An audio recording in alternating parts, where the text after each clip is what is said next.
We have a guest. Another guest. Yeah. Lou, you're our third guest. Really? Yeah. Well, you know what they You're say. part of, actually, the Third only time's the charm. other guests we've had are Canadian current and former marathon record holders. So This is true. And I am definitely not that. So. No, we're mixing it up. We had Cam Levins, obviously Canadian marathon record holder. Last week we had Lanny Marchand, former Canadian marathon record holder. And now we have Lucia Stafford. Canadian junior 1,000 meter record holder. Very similar to the marathon. Very similar to the marathon. Yes, very. Yeah. Let's do that a couple more times.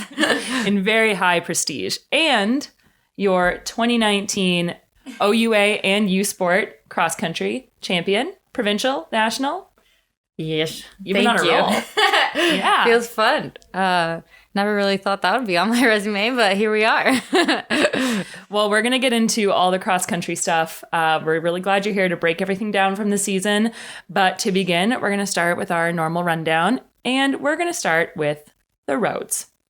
Last week, we covered all the results from the Philly Marathon, where we had a lot of Canadians run really well.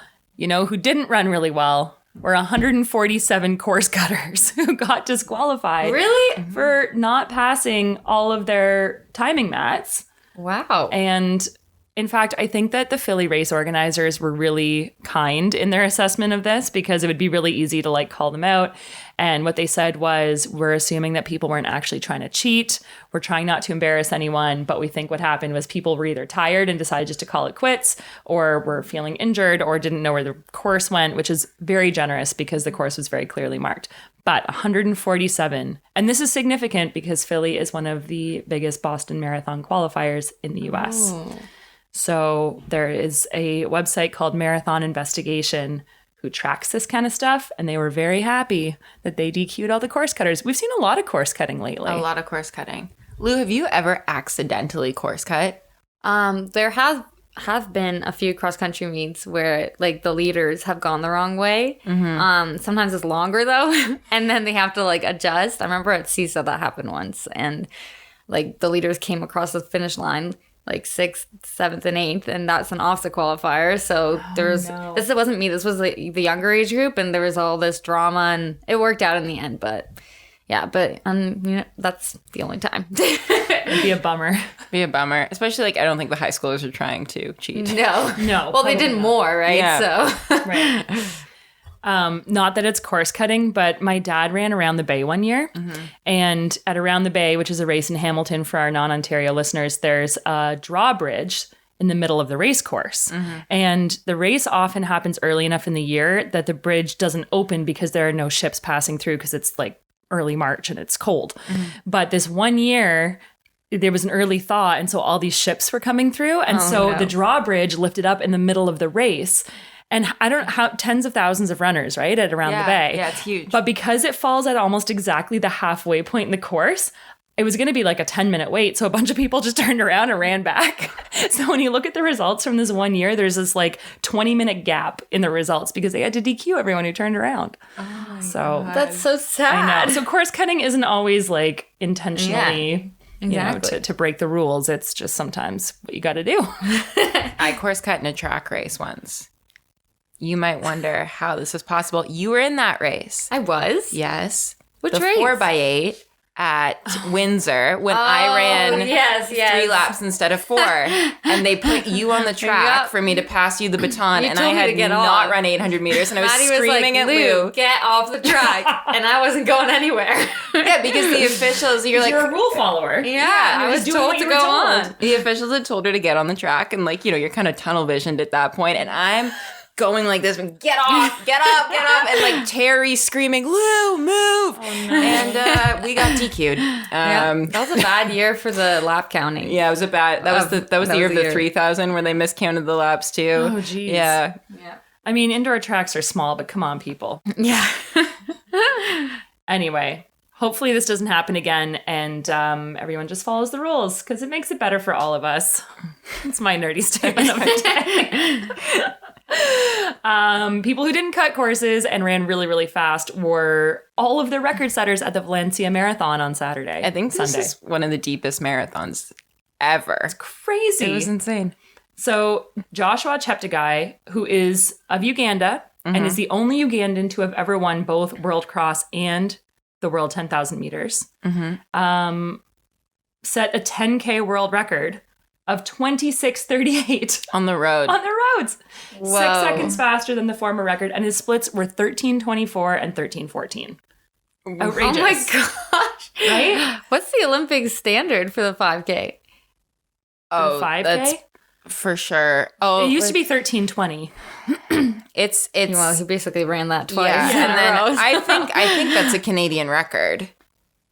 No, what's our Canadian 5K record? On the track? No. 5K on the road. Oh, that's a good question. I don't know, but I would imagine it would be. We'll put it in the show notes, but I would imagine that it would be slower than that. Yeah. He might have run a Canadian record twice. Yeah. Yep. Although, to be fair, he is part of the NN team, which is Eliud Kipchoge's training team. Oh, no, he's probably going to be one of the best that ever lived. But, fair enough. But, yeah. Still, for a little context. Yeah. It's fast. Pretty fast. Yeah. Did pretty well.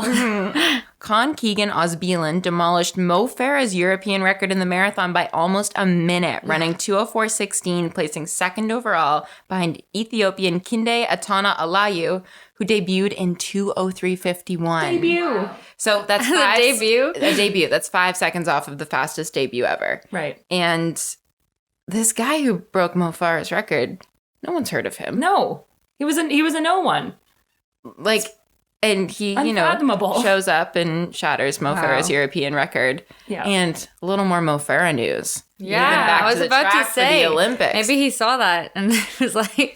So he announced like 48 hours earlier that he was going to run the 10,000 meter. And then a lot of the internet trolls were like, you weren't great at the marathon, so this makes sense for you. Yeah. Right. Yeah. Go back to what you know. Well, I think a lot of the assessment for that was like, even a bad day on the track in the 10K for Mo Farah is like better day. A third place finish. Like, I think the lowest he had finished I think it was like the last 5 or 10 years.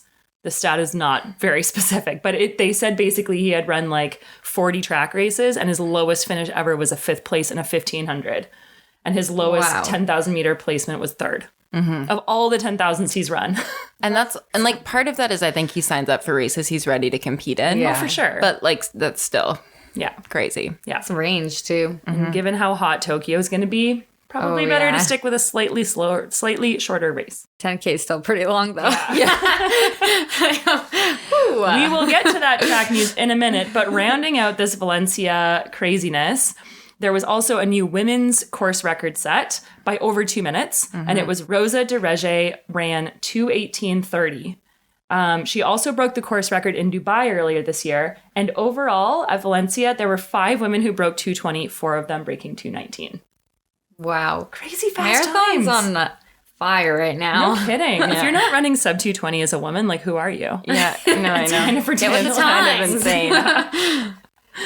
And finally, Paul Pollock broke the Northern Ireland marathon record, running a 2:10:25 and qualifying for the Tokyo 2020 Olympics in the process. Nicely done, Paul. I know. It's so weird that all these marathoners have qualified for the Olympics, and meanwhile the track runners are like, see you in July. So when do we race? It's gonna be a long year. Yeah. Our anxiety's just building. Yeah. So speaking of the track, as if we weren't anxious enough already, the Tokyo 2020 Olympic Stadium was revealed this week, and she is a beaut. Oh, yeah. She is gorgeous. Gorgeous. I mean, gorgeous. I'll be there either watching my sister or... Oh, yeah. Lou's going to go to the Olympics no matter regardless, what. So you already know you're going too. Perfect. There you go. So a couple fast facts. 60,000 seats. Over 2 billion Canadian dollars to build, if you did the equation, which is a hefty chunk of change. That would put a dent into our nation's debt. Yes, I would think so. Yep. No, Tokyo's doing it up. They're not cutting corners. Nope. Luckily, so it's not projected to be. Well, actually, I was going to say it's not projected to be quite as hot as Doha, but some projections have shown that it will be. Yeah. So to combat that, they have 185 fans installed, as well as 8 misting cooling stations, which I think will be very useful. The track runner said the stadium in Doha was like fantastic. Yeah, but it was air conditioned. Yeah. Like, the times were fast. So they were. Yeah. Honestly, if you're running under the 5,000, the heat's not really a big deal. Like for especially like the sprinters and the 800 runners, they'll love it. We want it to be hot. Yeah. The 15 and the steeple. You're getting there. Yeah. 15, I feel like it's still rather hot than cold. Yeah, I agree. But, you know, if it's like over 30 degrees, you're starting to feel it a little bit. Which it probably will be. So lots of heat training.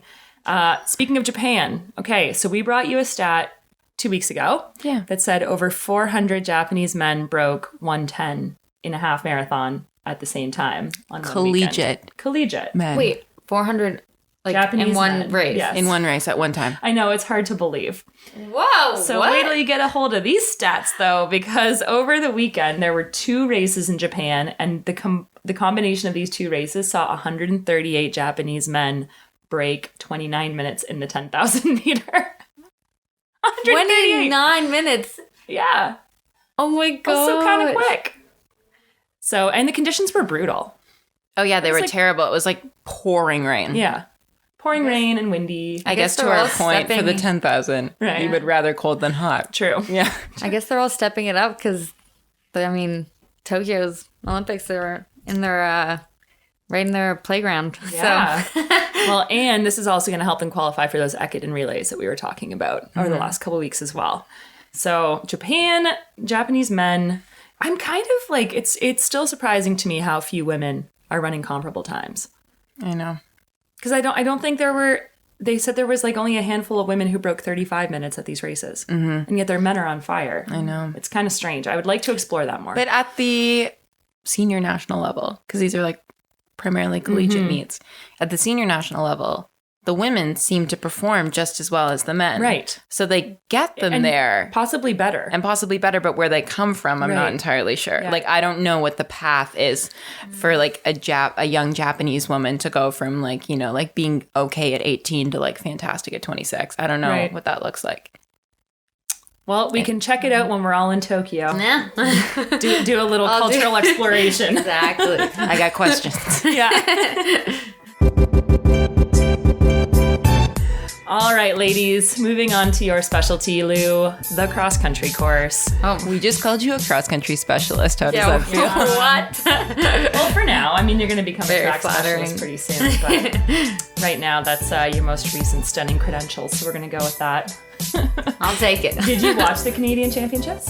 I didn't watch them live because I was in the library studying. Also, you had to pay for them, and I didn't have an account. Right. But I was updating like the live updates and looking at the results and everything. Following all of Maddie's tweets and social media. Yeah. Walk us through it, Maddie. So I would say that the most unexpected race of the day for me was Mike Tate. Mm-hmm. Yeah, beating 2-time defending champion Luc Bruchet. Yeah. On not his home course, but home adjacent course. And Luke said after he was in good shape. You know, like there was no, this happened or my lead up wasn't perfect or whatever. Mm-hmm. He was like, no, I got beat. I got beat fair and square. So that's exciting for Mike Tate, who's, really been in the mix. He was like in the mix in the NCAA. He's been in the mix in the past couple of years, but this is his first win, I would say, in a very long time. Mm-hmm. And exciting race. So the top 3 men were within 8 seconds of each other. Because it was 29:10, 29:12, 29:18. And Connor Black. Kudos to Connor Black, too. Right. Yeah. Yeah, I feel like when it's a cross-country race and there's only 8 seconds, honestly, like, it's whoever just went for it in that last 100, right? Like, and then if it was another day, maybe would have been a different outcome. But no, that's awesome. 8 seconds tight. Yeah, it sure is. Mm-hmm. I mean, for 10K. Absolutely. Yeah. And then with the senior women, I'm not surprised Jen won. No. But I actually thought Sarah Inglis's second place performance, kudos. She ran really, really well. And like Jen's fantastic at cross country. And so for Sarah to hang on with Jen for that long, like, again, not a huge spread in the women's results either. Super impressive. Yeah. Sarah's tough. She is tough. I mean, she's tough because she's got that Scottish blood. But I think she's also just proven herself. I mean, she races all the time in Canada and she always places on the roads on like some pretty challenging courses. She's super consistent. Yeah. BC's been good to her and she's been good to it. So obviously she doesn't actually count in the official Canadian results because she is not a Canadian citizen. But then I wasn't surprised to see Maria Bernard, also a steeplechase Olympian, come second/third. Yeah. Those steeplechase. Yeah. And then really Natasha Wodak, 3rd/4th. Right. So, and like, especially like for all three of those women, Jen, Maria, and Tash, those are really, really long seasons they've had. Jen in particular. That's true. To go from, actually, Natasha was also at World Cross. To go from World Cross to an outdoor season to a World Championships in October to a Canadian Cross Country Championships in November. Like, that's a ton. And they've both declared and I think now been named to the Pan Am Cross team. Which means they're just going to keep this keep on going. Keep on going. Yeah. Why slow down? Yeah. You wonder, like, if they were even able to have a break after Worlds, or if they just, like, because that's not that much time, right? That was the beginning of October. So those ladies been working hard. Yeah, just running on strength. Good for them. Our U20s, also thrilling races. Super exciting. Yeah, we talked a lot about Taryn O'Neill leading into this, or you did. I did. She's really good. She's a really good runner. Lou ran with Taryn. She was at FISU this summer, right? She wasn't at FISU, but she was at Pan Am U20s in Peru in 2017 with me. And I believe she came second in the 3,000 there. Look at you at the stats. I know. Well done. I could be wrong, though. She might have won, and so maybe she might be mad at me. I don't remember exactly. We'll put our fact-checking team on it. Lou was very focused on her own race. She won. Well, yes, obviously, as you should be. Good job. Thanks. But yeah, Taryn ran fantastically. And the third place that went to 16-year-old Sadie Sigstead in the U20 race. Super impressive. And she's racing up a category. She's almost young enough to be racing up 2 categories. I was going to say, yeah. And super exciting for her. And my question for Lou is, what's your take on racing up? Well, good question. I mean, if you're capable of it, may as well run with the big girls, right? Like, I personally love running against girls who are older and maybe a bit more competitive than me, because you just get thrown in the mix and you just go for it. Also, I believe she won the youth race last year, so maybe she decided to step it up a notch, and clearly she came third, so she was able to do it, so good for her. Yeah. I've now seen Lou on multiple start lines with Emma Coburn, and nice. So there you go, see? Chasing Emma Coburn paid off for you. Yeah. Why not, right? Not a bad tactic. Yeah. Well, and it's funny because we didn't used to have all these different age categories. Like when I was racing, it was junior and senior, and that was it. And masters. But like there wasn't U16, there wasn't U18, there wasn't U20. Like it was all the juniors and all the seniors. I was a 15-year-old. My first ever national event at anything was cross country nationals. And I was 14 running the junior race, I think. Wow. Full-grown adult 19. Yeah, and I was like, this is really hard. Yeah. I do think I feel very outclassed right now. Hence your disdain for cross country. That's where it all began. If you actually raced people of your own size and you age. remember the Guelph where it like really snowed? Oh yeah, we've talked about that was it. That was the race. I do think quite a first exposure. The age categories are good in general. Like I think it's good, but if there is the odd person who wants to, break that see mold. what happens, good for them. The U20 men have a funny story associated with them. Yeah. So Andrew Davies wins the U20 men by like a landslide. Like he was, I would say, the biggest, the most margin of victory. Yeah, the biggest margin of victory of the day. And after, when they ask him what's next, and everyone else is like, like downtime, gear up for an indoor season or Pan Ams or, their next race. Oh, no. Andrew announces that his next event will be the backwards bear crawl at McMaster University, known as the BBC, which is funny. And it actually took place tomorrow at 1 p.m. It happens. It's happening. Yep. And we will link the YouTube video to the 2018 BBC in the story, in the write-up. But essentially, it is backwards bear crawling for 200 meters. They run heats. Everyone's assigned a lane. They make bibs. Wow. They do it up pretty serious. Like, there's a judging for form because, like, you can't have your butt too high. Just like the bear crawl is... No, you're thinking exactly. On all fours facing the ground. But you're going backwards. You're moving backwards. But you're facing the ground. Yeah. See, in my mind, I had it like something like that. Which would be a little... I think that'd be easier. I honestly think crab walking would be easier than bear crawling. I was picturing like the bridge. That would be insanity. That's a race you can come up with, and you might have yourself as the sole entrant. Well, I was picturing a bunch of McMaster people going like that. It's like a 30-minute 200-meter, but... Well, but that's what this is. This is a 200-meter race, and they originally had it as a 400, and they said it just took people way too long. Oh my gosh! So, and what was it won in last year? The fastest ever time is 5:48 for the 200 for 200 meters. Yeah, and like for like it's no joke. Nationally competitive runners, like fit people, right? But that is slower than I was expecting. This has nothing to do with fitness. Like I honestly think if you were like technique, a CrossFitter, you would be better at this because it's all just like. It's like your muscular endurance as opposed to, like your lung capacity. Well, and like the form... That was bad physiology, but you get what I'm saying. But that form component is important too because like they have like judges to measure so that your butt doesn't come up too high. So you actually have to stay like parallel the whole time. Wow. So your core would be like, engaged. Yeah. You would have to be like a plank champ to be able to do this. Yeah. That's how you should train for it, really, is by planking. And have people like hit at your hands to work on your stability. Yeah. Yeah. Anyway, it's going down tomorrow. There might be snow on the track too. Yeah. So that's an interesting factor. Better wear gloves. I didn't ask about the BBC weather policy. Right. So I'm assuming it's a rain or shine event. It seems like one of those like just hardcore badass things where you just go out and do it. Anyway, the winner of the men's U20 race, instead of talking about Pan Am or his indoor season, plugged the BBC instead. Yeah. So good for him. So at the time of release, this will have already happened. Mm-hmm. So make sure you check. We'll post it to our website. We'll post it to the write-up for this episode, the 2019 BBC. Stay tuned, folks. It's going to be great. Finally, a little bit of trail news. Both the Hardrock and Western States 2020 lotteries are happening this week. So Western States on December 7th at 8:30 a.m. Pacific Standard Time, race director Craig Thornley and his organizers will draw from the 6,700 entries, and they will determine who is going to be competing at Western States 2020.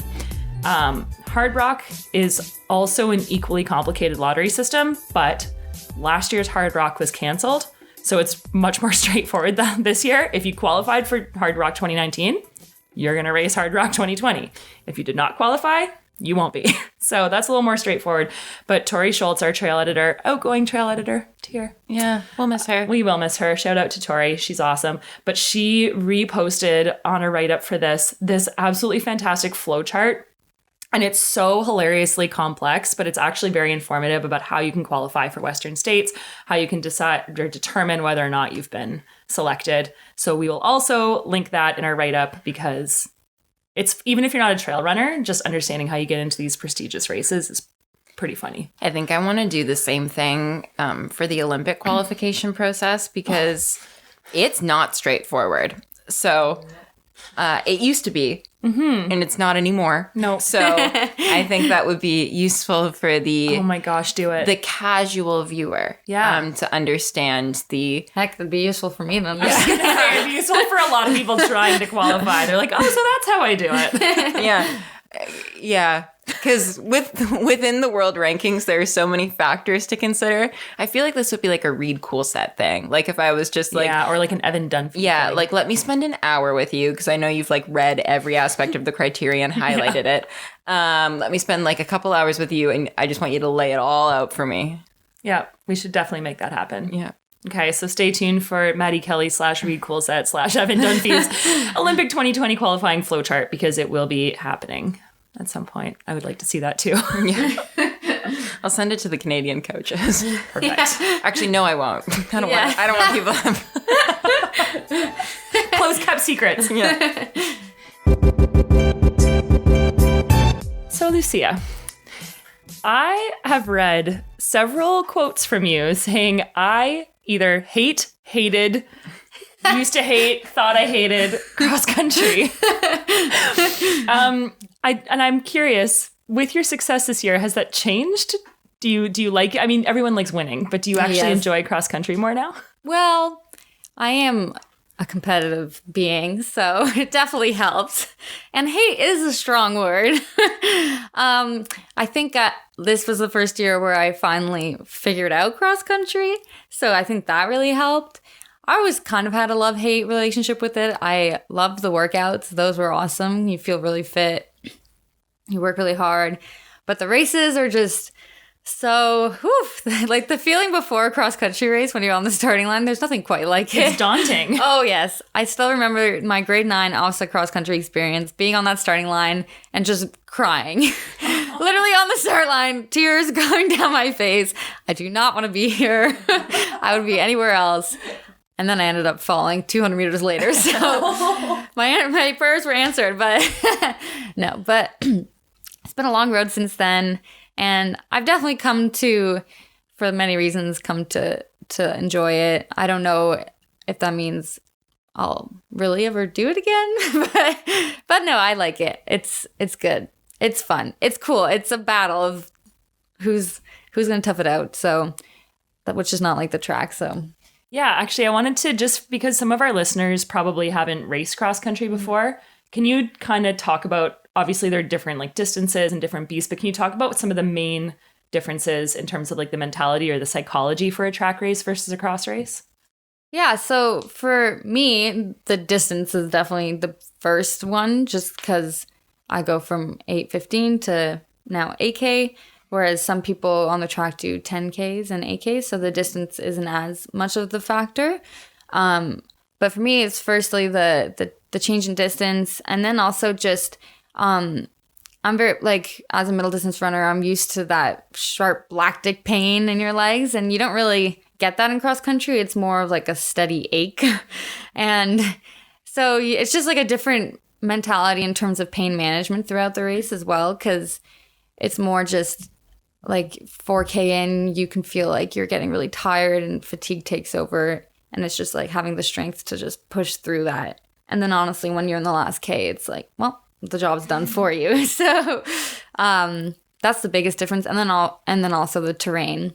Mm-hmm. Cross country has hills, like sharp turns, mud, the weather's usually terrible. Yeah, the weather's usually terrible. But honestly, that's one of the things I do like about it, because it makes it exciting, and and everyone's in the same boat, which is cool. Honestly, cross country brings everyone together, which is awesome. Like you'll have all these different types of runners there, and everyone's just like, let's go do this, and everyone's friends. And especially in the women's race, I felt like I was just running with my friends, because Brandon and I are really close. So.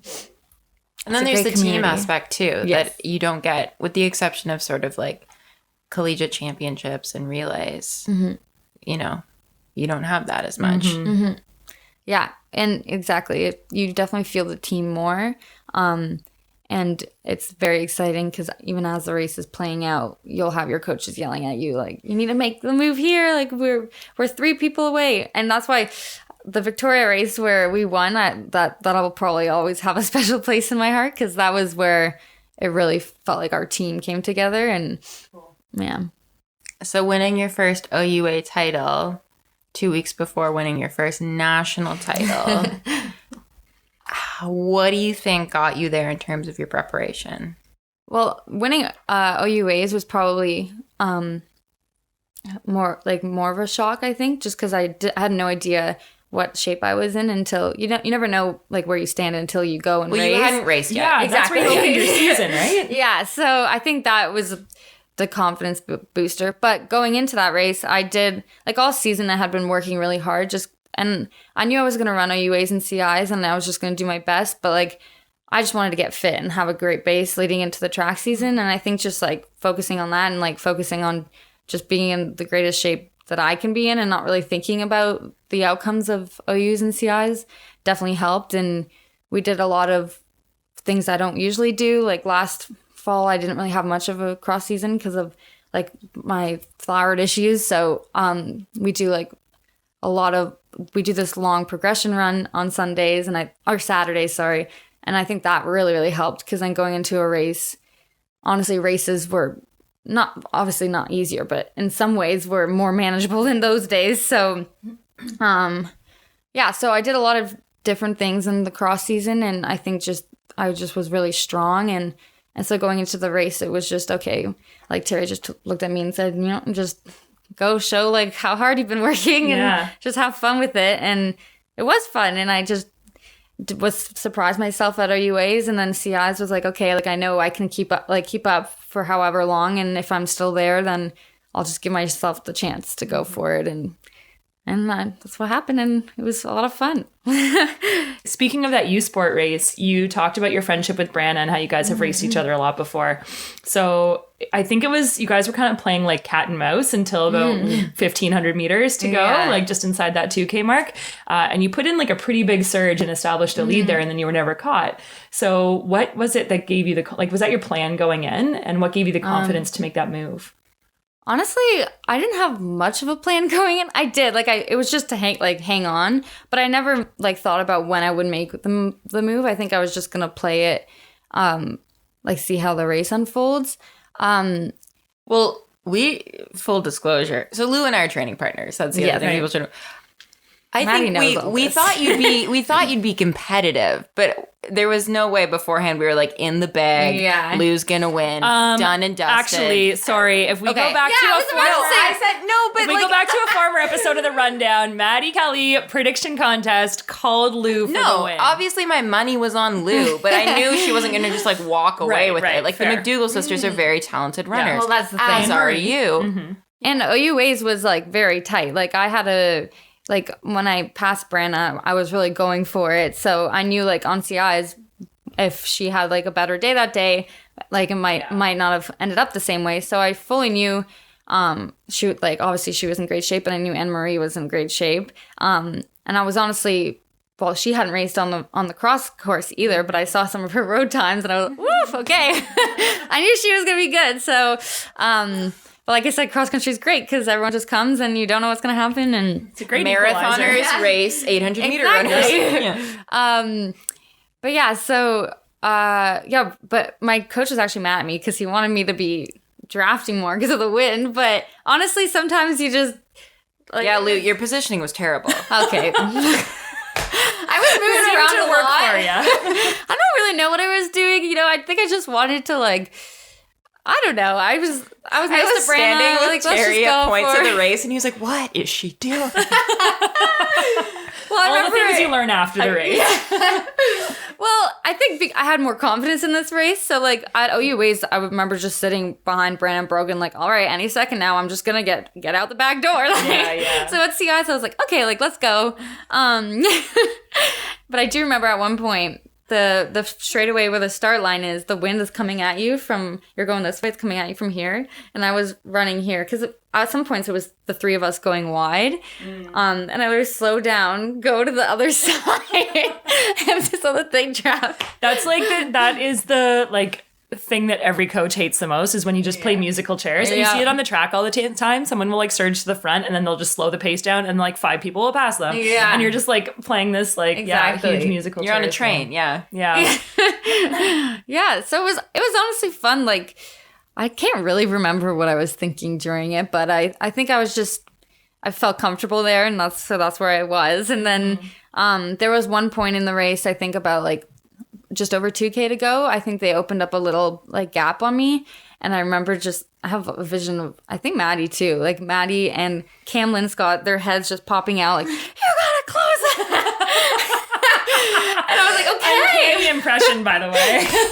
Right in my face. At another point too, my friend, Paula Benahera, comes onto the course and puts her hand, the same period when the gap was opening up, pushes me.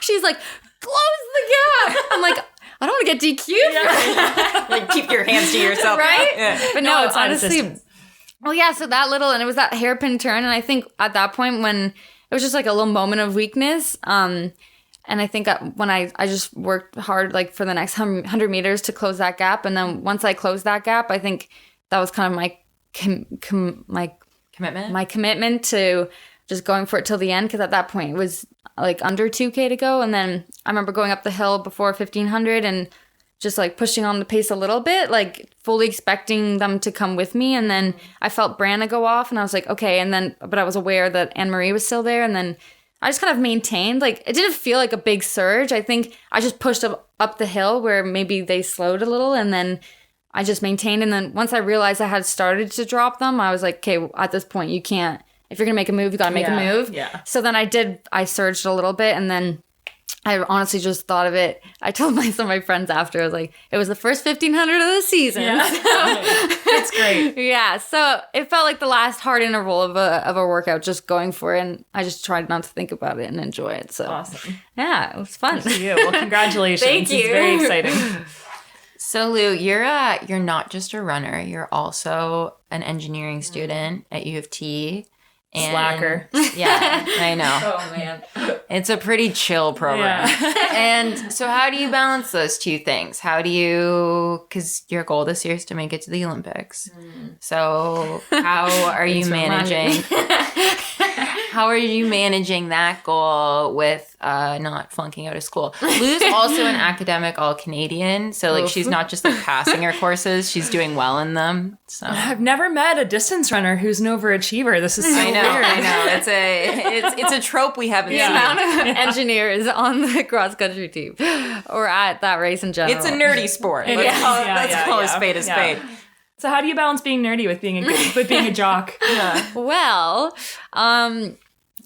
this year, honestly, I decided to do like a very reduced load. I've always been doing reduced, but for engineering, like sometimes a full course load is 7 courses. So doing reduced is still 5 courses. So you're not even really doing reduced. The most I ever did was 4. I did an arts degree in 5 years. Yes. Well, so in the past I've had like mini reduced. Now I'm doing full reduced. So I'm only in 3 courses, which is nice. And then I'm working part-time in a lab. So because in order to graduate, you need a certain amount of hours. So what do you do in your lab? A lot of dishes. It sounds a lot fancier. It's a great lab. I just, I don't have the knowledge yet to actually perform. So you're an intern. So wait, you're the maid? Yeah. No, so I help with projects. Lou's like, sorry guys, I gotta cut the cool down short. I got some beakers to clean. Honestly, yes. Some days she is late. Some days, yeah. So fair enough. You know what? We all do what we have to do. I've worked in many a Starbucks in my running career, so I sold back massagers in a Costco. Do you not remember when I had massagers? I do not. No, that's an interesting picture. Actual back. You knew I sold back massagers. I did not. Were you like an infomercial? Still learning new things. I wore a lab coat. And oh my God. As the real engineer. Yeah, so you were working in a lab? No, I was working next to the granola bar samples in a Costco. Why do you need a lab coat? Because it's science, Lou. I was a healthcare professional, or so I was portraying one. I would be there for 12 hours at a time, and I would place the massage unit on their back. Gosh. And ask if they would like to buy one. And I worked on commission. Would you just like walk up to people in line and put it on their back and be like, you're buying this? Yeah, and I would be like, and I would tell them about I would sell on the return policy too, because I was working on commission, which is also science, which is terrible. And then on my break, I would eat cold cans of Amy's Costco's chili. Got good food. Costco parking lot. I would open a can of vegan chili. You're making this up. Why though? No. Costco's good food. Have you ever had their poutine? Yeah, why didn't you live on their samples? Well, that's what I did. I was there for 12 hours. Oh my God. So I would eat. I would eat a lot of samples, but at a certain point, you need a meal. Oh my. Yeah. So working in a lab, very fun. The people are lovely. Again, it's also flexible, so everything's very flexible, which is how I'm managing everything. Although it is exams now, so we'll see if I feel the same way in a few weeks. Yeah.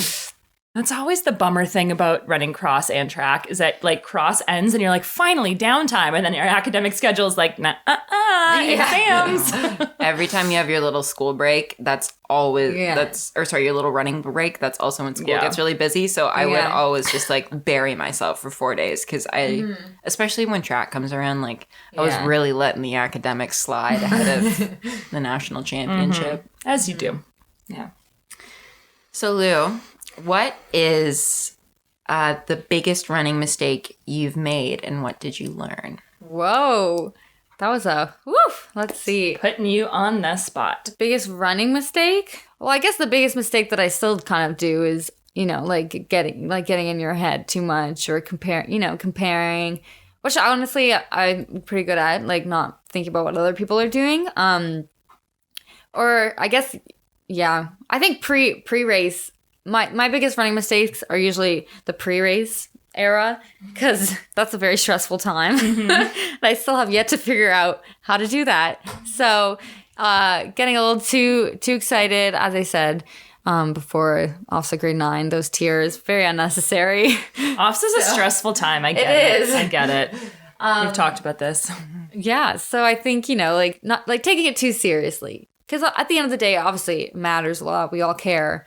But as Maddy once said, it is a glorified hobby. I can't take credit for that. My mom said that to me, and then I relayed it to the team. Mm-hmm. No, but I was so nervous, and she was like, "Honey, this is like you love knitting. Like if you love pottery, like she's like, this is at this point just a hobby." Right. And I was like, I'm gonna bank that. Right. Yeah. Pull it out when you need it. Mm-hmm. Okay. There's a time and a place for that thinking. Mm-hmm. Yeah. I mean, obviously we care and we want to do well, but it is just fun, right? So I think always making sure you don't take it too seriously and have fun with it, which is easy to do when you're in company like this, so which I am every day. Yeah, you guys have a really good team dynamic going, eh? We try and keep it light.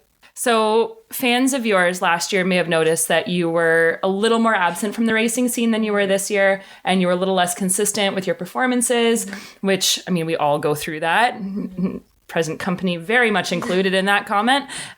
So it's like, it's not unexpected that people take little dips, but we've since learned that there was actually a pretty serious reason for that, and that you were getting treatment for something called Graves' disease. Mm-hmm. Do you mind telling us a bit about what that is and what that was like for you?